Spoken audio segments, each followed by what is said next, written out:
நீங்கள் பார்த்துக் கொண்டிருப்பது தமிழ்நாடு முக்கிய செய்திகள்.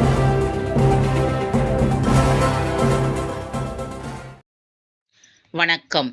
44.55 கோடி மதிப்பீட்டில் கட்டி முடிக்கப்பட்ட புதிய ரயில்வே மேம்பாலத்தை நெடுஞ்சாலைத்துறை அமைச்சர் ஏவா வேலு ரிப்பன் வெட்டி மக்கள் பயன்பாட்டுக்காக தொடங்கி வைத்தார்.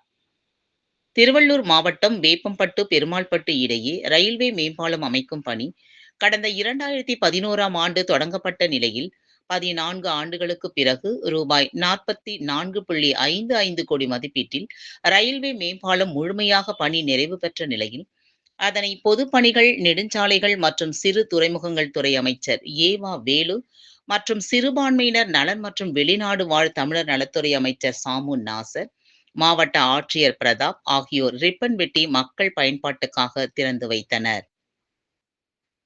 இந்த ரயில்வே மேம்பாலமானது 748 மீட்டர் நீளமும் 7.5 மீட்டர் இருவழித்தடம் கொண்டது. இதன் மூலமாக வேப்பம்பட்டு, பெருமாள்பட்டு கிராமங்கள் இணைக்கப்பட்டுள்ளன. இப்பாலத்தின் மூலம் சுமார் 2 லட்சத்திற்கும் மேற்பட்ட பொதுமக்கள் பயன்பெறுவார்கள் என கூறப்படுகிறது.